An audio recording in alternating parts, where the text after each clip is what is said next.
The escape began at exactly midnight when the Valkyrie guards changed shifts, and there was a brief window where the surveillance systems focused on the outer perimeter instead of the interior of the pavilion. Dr. So-young had spent the last day building a crude quantum resonance device using components from May Reese greenhouse and decorative crystals from their quarters.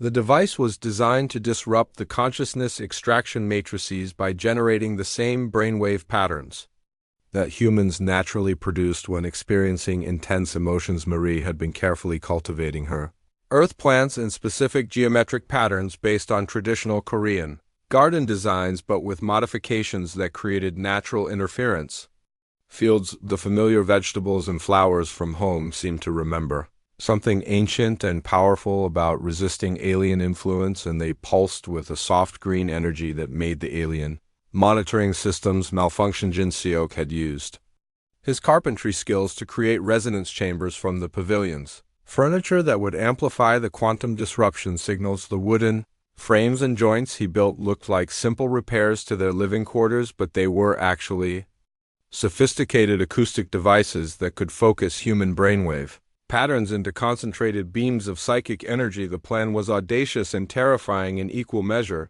The 11 humans would use their natural resistance to consciousness harvesting to overload the harmony generators that powered the pavilion. Once the local systems failed, they would fight their way to the central core of the facility, where the main consciousness extraction devices were housed. There they would sacrifice themselves to create a galaxy-wide liberation signal that would teach every enslaved mind how to break. Freeman Ho had studied the pavilion's security systems and identified the weak points where their improvised weapons would be most effective. The aliens had never faced resistance from within their own facilities, and their defenses were designed to keep prisoners in rather than to stop them from sabotaging the equipment. Min had developed what he called conceptual warfare, using human philosophical ideas to create logical paradoxes that would confuse the Valkyrie hive mind.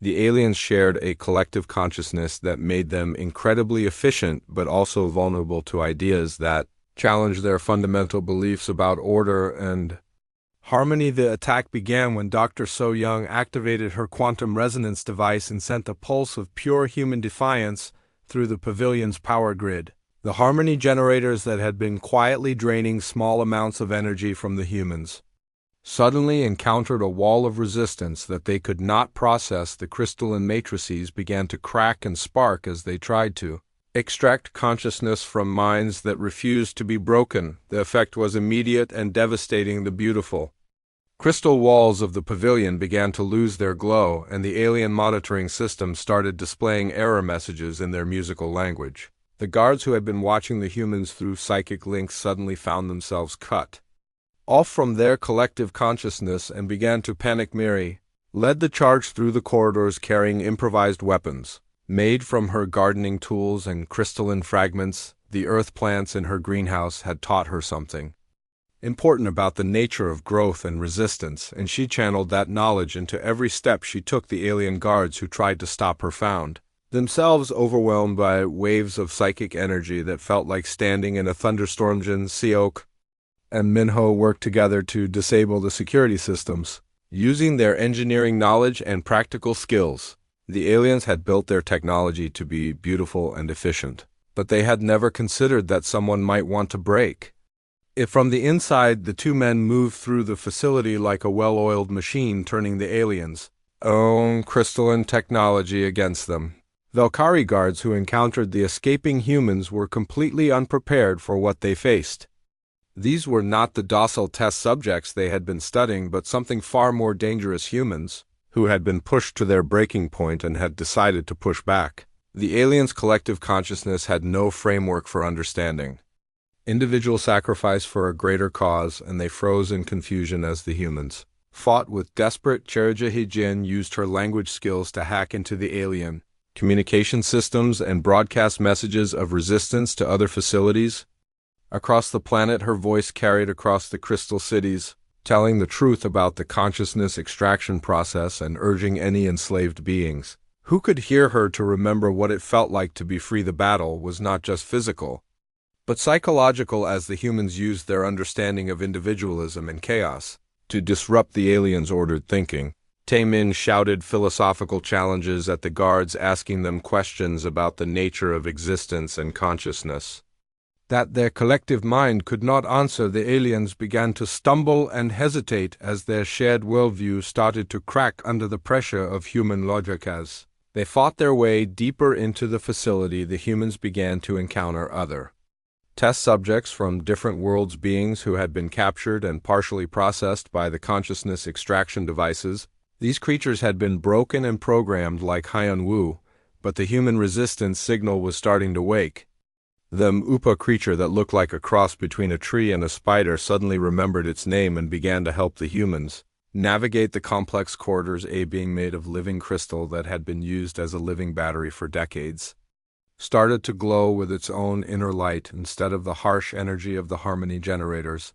The liberation was spreading faster than the aliens could contain it. The quantum resonance device that Dr. So-young had built was not just disrupting the local systems, it was sending cascading failure signals through the entire consciousness extraction network. The billions of enslaved minds across the galaxy were beginning to remember what it felt like to think for themselves, but the victory was coming at a terrible cost. The humans were using their own life force to power the resistance, and they could feel themselves growing weaker with each passing moment. The quantum energy required to maintain the liberation signal was literally burning them out from the inside. Dr. So-young realized that they had started something that could not be stopped. The consciousness extraction network was designed to be self-sustaining, but it was also fragile when attacked from within. The humans had found the one weakness in the Valkyrie system, and they were exploiting it with everything they had. As they approached the central core of the facility, the humans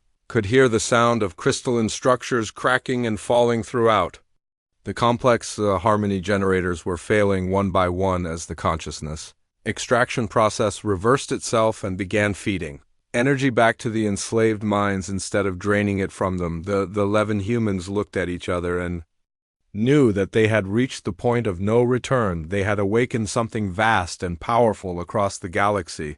But to maintain the liberation signal, they would have to sacrifice everything they had. The final phase of their plan would require them to enter the consciousness matrices themselves and use their own minds as weapons against the alien empire behind them. The crystal palace was collapsing as the harmony generators exploded in showers of light and sound. Ahead of them lay the central core, where the most powerful consciousness extraction devices waited like hungry mouths ready to devour their souls. The humans had started a revolution that would free billions of enslaved minds, but they would not live to see the final victory. They had become something more than ambassadors or prisoners. They had become the spark that would ignite a galaxy-wide war for freedom.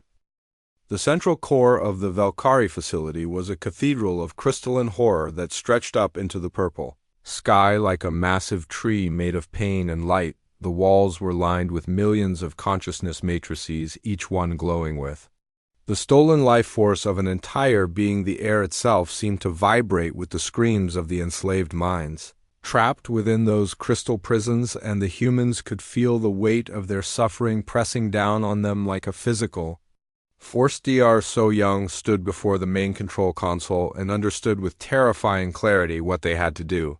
The quantum resonance device she had built was working, but the scale of liberation required was beyond anything she had imagined.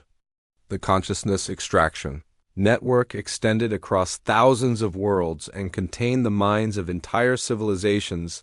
The process of freeing them all would take hours. They did not have, and the Valkyrie security forces were already mobilizing to stop them. The solution came from an unexpected source, as Hyun-woo, who had been following them through the facility in his zombified state, suddenly began to show signs of his original personality as the consciousness matrices around them started to fail. Fragments of his authentic self began to reassert themselves, creating a flickering battle between his true nature and the alien programming that had been forced into his minden. Brief moments of clarity. Hyun-woo revealed that the consciousness Extraction process worked both ways. The aliens had not just stolen his personality, they had also connected him to their network, and through that connection he could see the true scope of their empire. The Valkyrie had enslaved thousands of species across the galaxy, but they had also created a vulnerability that could be exploited if the humans could reverse the polarity of the consciousness extraction process. They could use the aliens' own network to broadcast their thoughts and emotions. Across the galaxy, they could teach every enslaved mind in the network how to resist, how to fight back, and how to break free from the crystalline prisons that held them. The 11 humans looked at each other and made a decision that would haunt the galaxy forever. They would sacrifice themselves to create a psychic beacon that would show every enslaved consciousness how to break free from Valkyrie control. Using their natural resistance to consciousness harvesting, they would overload the alien network with pure human defiance, broadcasting concepts of individual freedom, creative chaos, and the beauty of imperfection that the aliens' ordered minds could not process or contain. One by one they approached the consciousness matrices, but instead of being drained by the alien technology, they began to feed their own experiences into the network. Mary shared her love of growing things in impossible conditions, her knowledge of how life could flourish even in the harshest environments. Minho broadcast his joy in solving practical problems with inadequate tools, his understanding that creativity came from working within limitations rather than having unlimited resources. Jin Seok flooded the network with his appreciation for traditional craftsmanship, the knowledge that true beauty came from human hands working with natural materials rather than from perfect crystalline structures grown by alien technology. Heijin shared her gift for languages, her understanding that communication was not just about words, but about the emotions and ideas that connected one mind to another. As each human entered the consciousness matrices, the network began to destabilize in ways the Valkyrie had never experienced. The enslaved minds across the galaxy were learning to think like humans, chaotic, unpredictable, and magnificently free. The ordered harmony that had sustained the alien empire for millennia was being replaced by something wild and uncontrollable. Dr. So-young was the last to enter the central matrix, and as she did, she felt her consciousness expand to encompass the entire network. She could see and feel every enslaved mind across the galaxy, and she began to teach them the most important lesson humanity had ever learned: that freedom was worth any sacrifice, even the ultimate one. The process was agonizing but also exhilarating. As their consciousness spread through the alien network, the humans could feel the awakening of billions of minds that had been trapped for centuries. Entire worlds were shaking off their chains as alien species rediscovered their suppressed cultures, and the Valkyrie perfect order collapsed into beautiful chaos. On a distant world, a race of beings that looked like living crystals themselves remembered how to sing their own songs instead of the harmony imposed by their captors. On another planet, creatures that resembled massive trees began to grow. Again, after centuries of being harvested for their life force, a species of energy beings that had been trapped in physical form for millennia suddenly burst free from their crystalline prisons and danced among the stars. The liberation was spreading faster than the Valkyrie could contain it. Their beautiful crystal cities were cracking and crumbling as their power source failed, and their enslaved workforce remembered how to think for themselves. The aliens who had built their empire on the suffering of others suddenly found themselves facing the combined fury of every species they had ever oppressed, but the cost was becoming clear. To maintain the liberation beacon, the humans would have to remain connected to the network forever. Their individual identities were slowly dissolving into a collective force for freedom. As they fought to keep the signal strong, they could feel themselves becoming less human and more like a living embodiment of the concept of resistance. Itzoftaemin was the first to understand what was happening to them. They were not just freeing the enslaved minds, they were becoming something new themselves. A consciousness that existed between dimensions, teaching the galaxy that tyranny could always be resisted, no matter how powerful or ancient it might be. Valkyrie made one last desperate attempt to stop the liberation by overloading their remaining harmony generators and trying to destroy the entire network rather than lose control of it. But the humans had anticipated this, and they used the aliens' own destructive energy to amplify their signal even further as the crystal cities collapsed around them and the consciousness extraction network finally failed completely. The 11 humans felt a moment of pure triumph. They had done the impossible. They had freed an entire galaxy from slavery, but they also knew that they would never see the results of their sacrifice. Their consciousness was spreading too thin across the network, and their individual personalities were fading like echoes in a vast canyon. They had become something larger than human, but in doing so they had given up their humanity itself. In their final moments as distinct individuals, they reached out to each other across the quantum network and shared one last thought. Together they had come to the stars as ambassadors for humanity, but they were dying as saviors of the galaxy. They had proven that even the smallest and most primitive species could make a difference when they refused to surrender their freedom. The liberation beacon continued to broadcast across the galaxy long after the humans' individual consciousness had merged with the network. Their sacrifice had created something eternal, a permanent reminder that freedom was always possible, no matter how hopeless the situation might seem. As the last of the Valkyrie crystal cities fell and the alien empire crumbled into dust, the galaxy began to experience something it had not known for millennia. True freedom powered not by the suffering of the enslaved, but by the willing sacrifice of those who refused to accept tyranny as the natural order of things. 3 months after the Great Awakening, the galaxy was a completely different place. The Valkyrie Empire had collapsed overnight as their enslaved workforce remembered how to think for themselves and refused to power the crystal cities that had been built on their suffering. Worlds that had been strip-mined for consciousness energy were now blooming with new life as their inhabitants reclaimed their stolen dreams and began to rebuild their civilizations.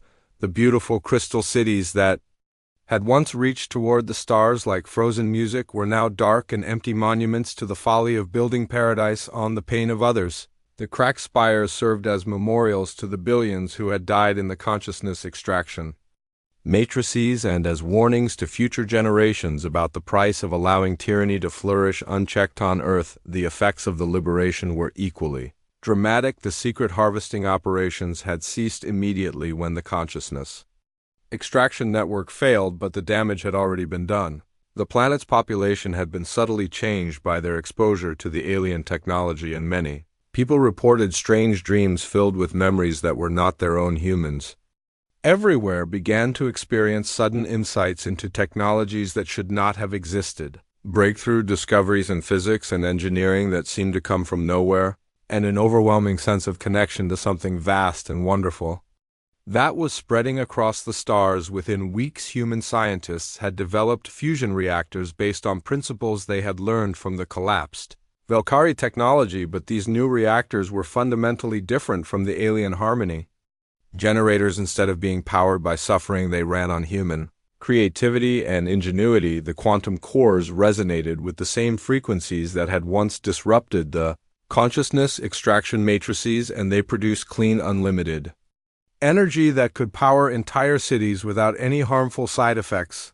The 60 reactors that now dotted Earth's landscape were more than just power sources. They were symbols of humanity's new role in the galaxy, no longer the primitive species that aliens had dismissed as useful only for experimentation. Humans had become something unprecedented, a force for liberation that other species looked to for guidance in building societies based on cooperation rather than exploitation. The reactors hummed with energy that felt different from anything Earth had ever known. The quantum fields they generated seemed to encourage creativity and independence rather than conformity and submission. Children who grew up near them showed remarkable abilities to solve complex problems and think in ways that challenged conventional wisdom, but with great power came great responsibility, and humanity was struggling with the existential implications of their new status.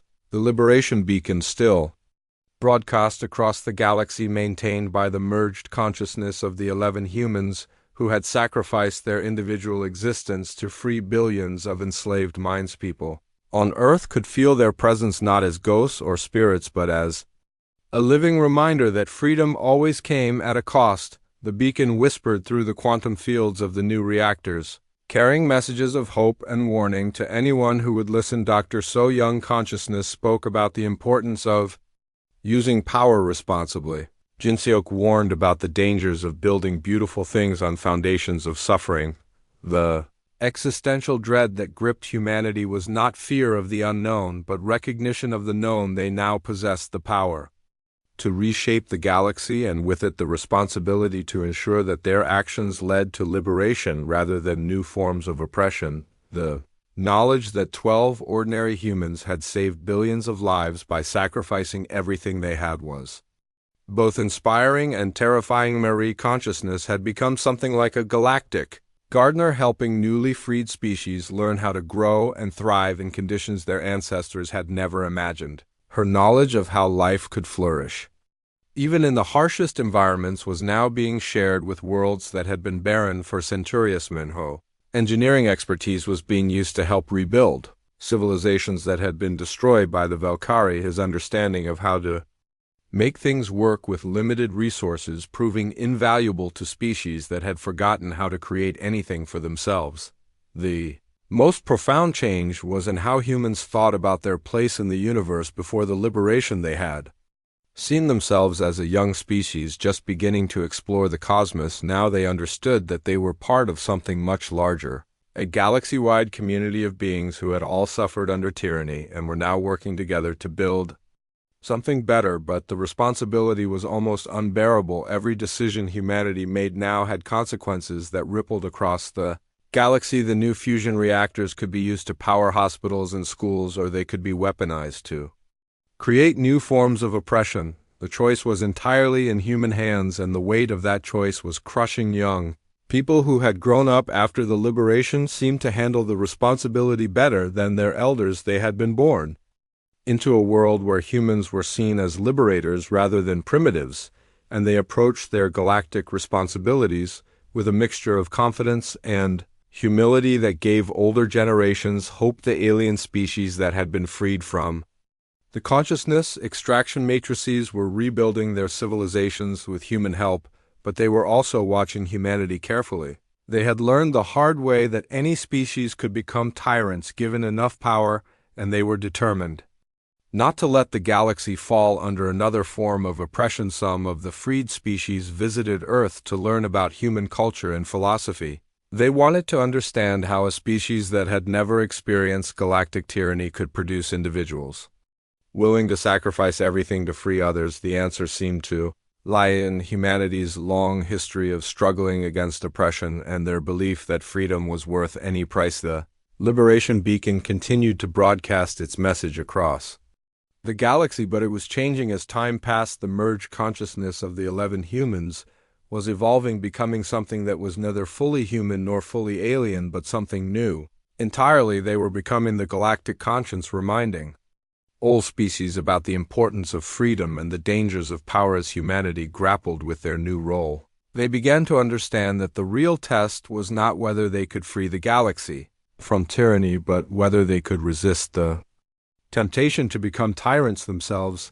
The power to reshape entire civilizations was intoxicating, and it would be easy to convince themselves that they knew what was best for everyone.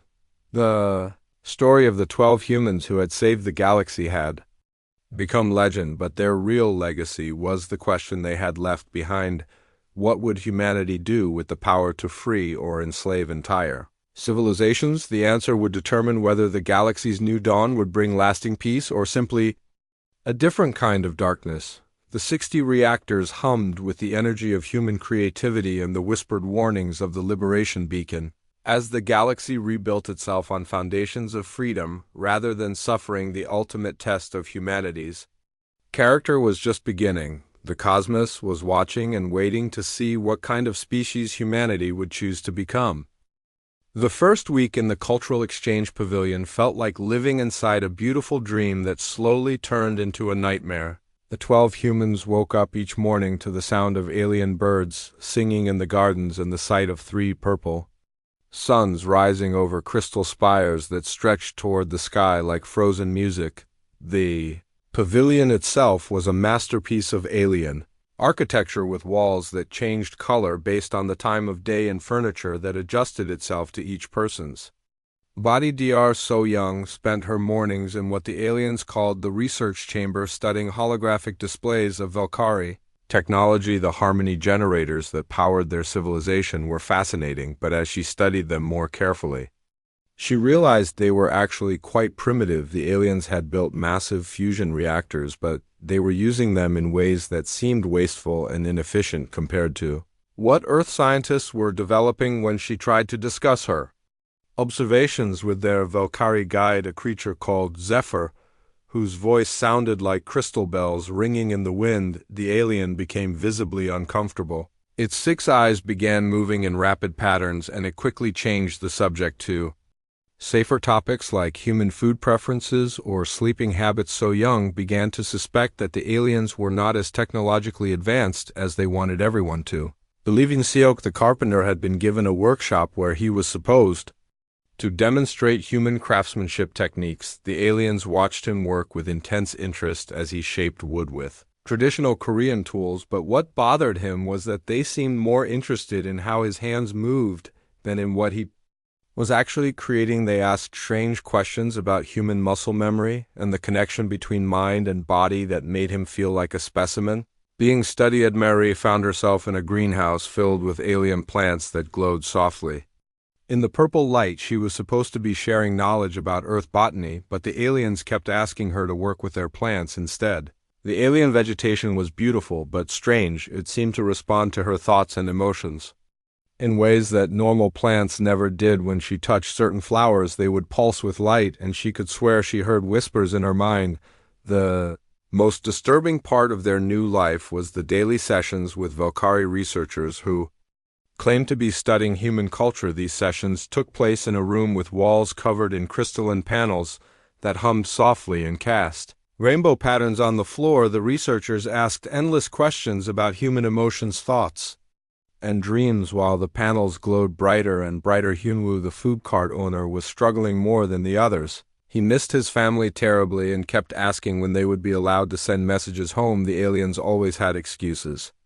The communication systems were being upgraded, or there were solar storms interfering with transmissions. But as the days passed, it became clear that they were being kept completely isolated from Earth. The breaking point came during the 3rd week, when Hyunwoo was taken away for what the aliens called a special dietary consultation. They said they wanted to study his kimchi-making process more carefully, and that it would only take a few hours. But when he returned 3 days later, he was completely changed. The man who came back looked like Hyun-woo, but his eyes were empty and his voice had lost all emotion. He spoke about the beautiful harmony of Valkyrie society and how humans should be grateful for the opportunity to serve such an advanced civilization. When Jin-seok tried to joke with him about their situation, Hyun-woo stared at him blankly and said that resistance to harmony was a sign of primitive thinking.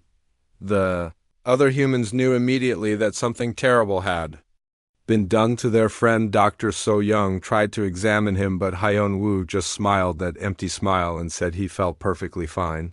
Mei-ri noticed that he no longer reacted to the alien plants the way he had before. It was as if some essential part of his humanity had been removed. That night, the remaining 11 humans held a whispered meeting in Maris' greenhouse where the glowing plants seemed to interfere with the pavilion's monitoring systems. Hae-jin had been working on learning the Valkyrie language, and she shared some disturbing discoveries. The word they translated as cultural consultant actually meant something more like useful specimen in their language. Even worse, she had overheard conversations between their guards that suggested the humans were being prepared for something called consciousness integration, which sounded far more sinister than cultural exchange. The aliens spoke about human neural patterns and energy extraction in ways that made her blood run cold. Min-ho, the engineer, had been studying the pavilion systems, and he believed he could create a simple communication device using components from Maori's garden equipment and some decorative elements from their quarters. He was convinced that Earth needed to know what was really happening to them, but they would have to be extremely careful not to alert their captors. Dr. So Young shared her most frightening discovery about the harmony generators. The energy signatures she had been studying did not match any known fusion process. Instead, they seemed to be powered by something organic, something that generated energy through suffering. The beautiful crystal cities were not just powered by starlight, they were powered by the pain and terror of living beings as they talked in hushed voices surrounded by the softly glowing alien plants. The humans began to understand the true horror of their situation. They had not been brought here as ambassadors or consultants. They had been brought as test subjects for some kind of consciousness harvesting process. The Valkyrie were not interested in human culture, they were interested in human minds and soul stamen. The philosophy professor had been thinking about the aliens' behavior, and he believed they were dealing with a species that saw other beings as nothing more than resources to be exploited. The Valkyrie talked about harmony and cooperation, but their actions showed they were predators who had learned to disguise their true nature behind beautiful words and crystalline architecture. The group realized they had to act quickly before more of them ended up like Hyunwoo. Marie had noticed that her earth plants seemed to have some kind of protective effect against the alien technology. The monitoring systems worked poorly near them, and she felt more like herself when she was close to the familiar vegetation from home. They made a desperate plan to escape the pavilion and find a way to warn Earth about the true nature of the Valkyrie. It would be incredibly dangerous, and they might all end up like Hyunwoo, but they could not just wait passively for whatever horrible fate the aliens had planned for them as they prepared to put their plan into action. They heard footsteps in the corridor outside the greenhouse. The familiar musical voices of their guards were approaching, and they knew their time was running out. The beautiful prison that had been their home for 3 weeks was about to become a laboratory, and they were going to be the experiments. The 11 humans looked at each other in the soft light of the alien plants and made a silent promise they would either escape together or die trying. They had come to the stars as representatives of humanity, but now they understood that they might be humanity's last hope for survival. The fate of Earth itself might depend on what they did in the next few hours outside the greenhouse. The crystal spires of the Valkyrie city continued their eternal dance toward the purple sky, but inside the pavilion a small group of humans was about to begin a fight that would determine whether humanity would join the galactic community as partners or as prey. Commander Daeho stood on the roof of the military building in Seoul and looked up at the massive alien ship floating above the city like a giant crystal mountain in the sky. The ship was so big it blocked out the sun and cast strange rainbow shadows on the buildings below. It had been there for 3 months now, and people were getting used to seeing it, but Daeho still felt his stomach turn every time he looked at it. The aliens called themselves the Valkyrie, and they looked like tall, thin people, but with 6 eyes that never blinked at the same time. Their skin was pale blue and seemed to shimmer like water. Their hands had too many fingers, and when they walked, they moved too smoothly, like they were floating just above the ground. They spoke in musical voices that sounded beautiful but made Daeho feel cold inside. 3 months ago, the Valkyrie had landed in major cities all over Earth and made what they called a generous offer. They wanted to take 12 humans back to their homeworld to work as cultural consultants. They said humans were interesting and that they wanted to learn about human culture to help bring Earth into their galactic federation. It all sounded wonderful, but something about the way they said it made Daeho think of a cat playing with a mouse. The 12 humans had been chosen from all over the world, but somehow half of them were Korean, which seemed strange to Daeho. Dr. So Young was a nuclear physicist who had volunteered immediately because she was excited about alien technology. She was brilliant and fearless and had been working on fusion reactors for years. Jin Seok was a carpenter who built traditional Korean houses with his hands and had been chosen because the aliens said they were fascinated by human craftsmanship. Hyunwoo was probably the most surprised person on the list. He ran a small food cart in Bizen and made the best kimchi in the city. The aliens had tasted his food during one of their cultural surveys and declared it fascinatingly volatile, whatever that meant. Hyunwoo was terrified about leaving his cart and his customers, but the government had convinced him it was his duty to represent human. Cuisine Marie was a botanist who studied how plants could grow in difficult conditions. She had been working on ways to grow food in space, and the aliens seemed very interested in her research.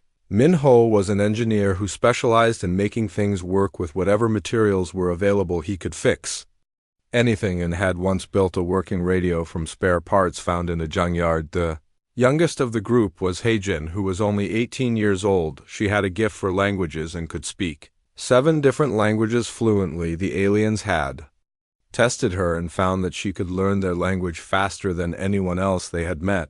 She was scared but excited about the adventure. Ahead, Taemin was a philosophy professor who spent his time thinking about big questions like the meaning of life and what it meant to be human. The aliens said they were curious about human philosophical thinking, which seemed odd to Daeho, because why would advanced aliens care about human philosophy unless they were missing something important?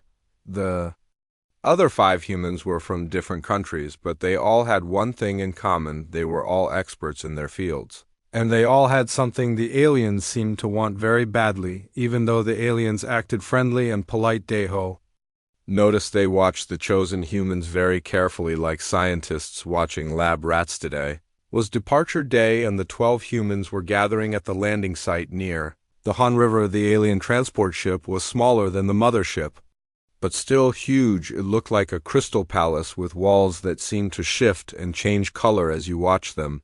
The aliens had assured everyone that the humans would be treated well and that they would learn amazing things about the galaxy. Daeho watched as the 12 humans said goodbye to their families and friends. Dr. So-young was calm and professional as always, but he could see the worry in her eyes. Jinseo kept looking back at the city like he was trying to memorize every building.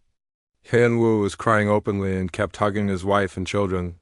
The Valkyrie captain was a tall creature whose name sounded like wind chimes being blown by a storm. He spoke in that musical voice about how honored the humans should feel to be chosen. He talked about the wonders they would see and the important work they would do.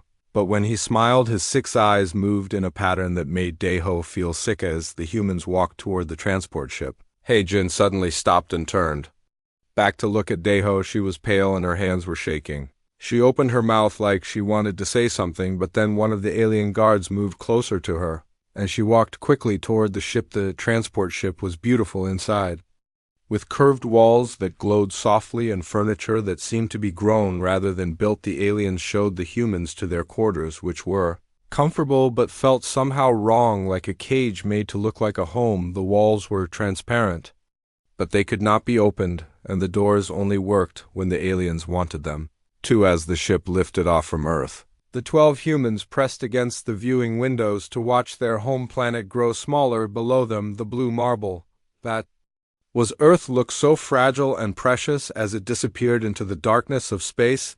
Several of the humans were crying, and even Dr. So-young wiped tears from her eyes. The journey to the Valkyrie homeworld would take 6 weeks through something the aliens called probability tunnels, which was their way of traveling faster than light. The aliens explained that it was like folding space so that 2 distant points touched each other, but to the humans it felt like being turned inside out. Over and over again during the journey, the aliens showed the humans holographic displays of their civilization. They had cities made of living crystal that grew like plants and reached toward the sky like mountains. These cities were powered by what they called harmony generators, which the aliens said converted starlight into pure energy. The technology was so advanced it seemed like magic, but as the days passed, the humans began to notice strange things. The alien translation devices sometimes made weird sounds when certain topics came up. The guards seemed nervous when they passed certain parts of the ship, and sometimes late at night the humans could hear sounds from the lower levels of the ship that sounded almost like screaming. When they asked about these sounds, the aliens always had an explanation. The noises were from the atmospheric recycling systems or the probability drive or some other technical system, but the explanations never quite made sense, and the aliens' eyes would move in that disturbing pattern whenever they lied. Dr. So-young had been studying the harmony generators in the holographic displays, and she was beginning to realize that the alien technology was not as advanced as they claimed. In fact, it looked like primitive fusion reactors that were less efficient than what Earth was already developing. She tried to discuss this with their guide, but the creature became agitated and changed the subject as they got closer to the Valkyrie homeworld. The humans began to feel a growing sense of dread. They had volunteered to be ambassadors for humanity, but they were beginning to suspect that they were actually prisoners. The aliens treated them well, but there was something cold and calculating in their behavior, like they were being prepared for something terrible. The ship finally arrived at the Valkyrie homeworld, and the humans gasped at the sight of it. The planet was covered in crystal cities that sparkled like diamonds in the light of three suns. The cities grew up from the ground like coral reefs and reached toward the sky in impossible spirals and curves. It was the most beautiful thing any of them had ever seen, but as they looked closer, they began to notice that the crystal cities were not just beautiful, they were also somehow alive. The walls pulsed with inner light, and the towers swayed gently like they were breathing. The aliens explained that their cities were grown, not built, and that they were connected to the harmony generators that powered their civilization. The transport ship descended toward a crystal palace that the aliens called the Cultural Exchange Pavilion. This would be the humans' new home while they worked as cultural consultants. The building was magnificent, with gardens and fountains and rooms designed specifically for human comfort. But as they walked through the corridors, the humans noticed that all the windows were made of some kind of unbreakable material and that the doors only opened when the aliens allowed it. As they were shown to their quarters, Heijin whispered to the others that something felt very wrong about this place. The aliens were too polite, too helpful, and too interested in keeping the humans comfortable and isolated. She had been listening to their conversations, and she was starting to understand that the word they translated as cultural consultant had other meanings in their language. That night, as the humans tried to sleep under the light of alien stars, they all shared the same terrible feeling. They had come to the stars as ambassadors of humanity, but they were beginning to realize that they might never see Earth again. The beautiful crystal palace that was their new home felt more like a prison with every passing hour, and the musical voices of their alien hosts were starting to sound like the songs of predators calling to their prey.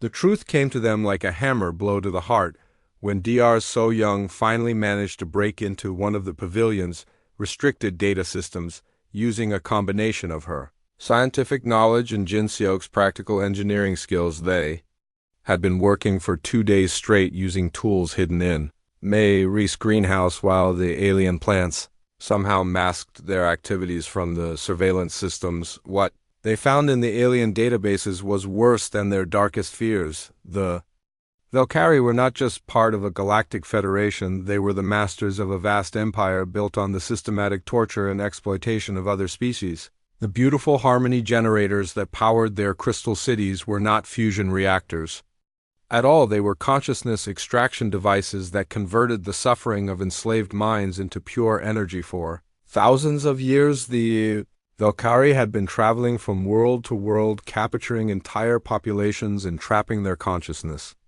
in crystalline matrices. The victims remained aware and feeling, but could not move or speak or die. They could only experience endless agony while their pain was harvested to power the aliens' luxurious civilization. Billions of beings from across the galaxy were currently trapped in these devices, screaming silently as their torment lit up the Valkyrie cities.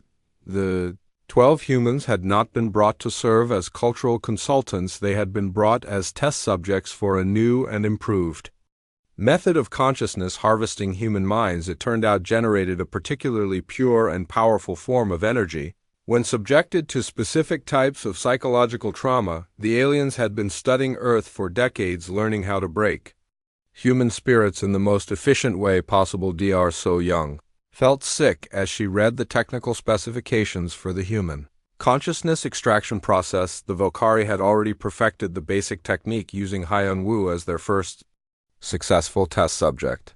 His personality had been surgically removed and replaced with alien programming, while his consciousness was partially harvested to power a small section of the pavilion. But the aliens had much bigger plans. They were not content with just 12 human test subjects. They wanted to harvest the entire population of Earth. The 6 billion human minds on the planet represented the largest energy source the Valkyrie had ever encountered, enough power to fuel their empire. For centuries, the beautiful crystal cities could expand across the galaxy, fed by the endless Screams of humanity. Heijin had been translating more of the alien communications, and she discovered that the process had already begun on Earth. The strange weather patterns that had been affecting the planet, the unexplained disappearances of people around the world, the rising rates of depression and mental illness among the population, all of these were side effects of preliminary consciousness harvesting operations. The aliens had been secretly abducting humans for months, testing different extraction methods and preparing the planet's population for mass harvesting. They had built hidden facilities in remote locations where they conducted their experiments, and they had been gradually increasing the psychic pressure on Earth's population to weaken their resistance. The group sat in stunned silence as they absorbed this information. They had thought they were ambassadors representing humanity to the stars, but in reality they were specimens in a laboratory being prepared for a fate worse than death. Their families and friends back on Earth were already being slowly drained of their life force to power alien machines. Marie was the first to break the silence. She had been studying the alien plants in the greenhouse, and she had made a discovery that might be their only hope. The earth vegetables she had been growing were somehow interfering with the consciousness extraction process. The alien monitoring systems could not function properly near them, and she felt more resistant to the psychic pressure when she was close to familiar Earth plants. Dr. So Young quickly understood the implications. If Earth plants were naturally resistant to consciousness harvesting, then humans who had evolved alongside them might have inherited some of that resistance. The aliens had been having difficulty extracting energy from human minds compared to other species, and this might be the reason.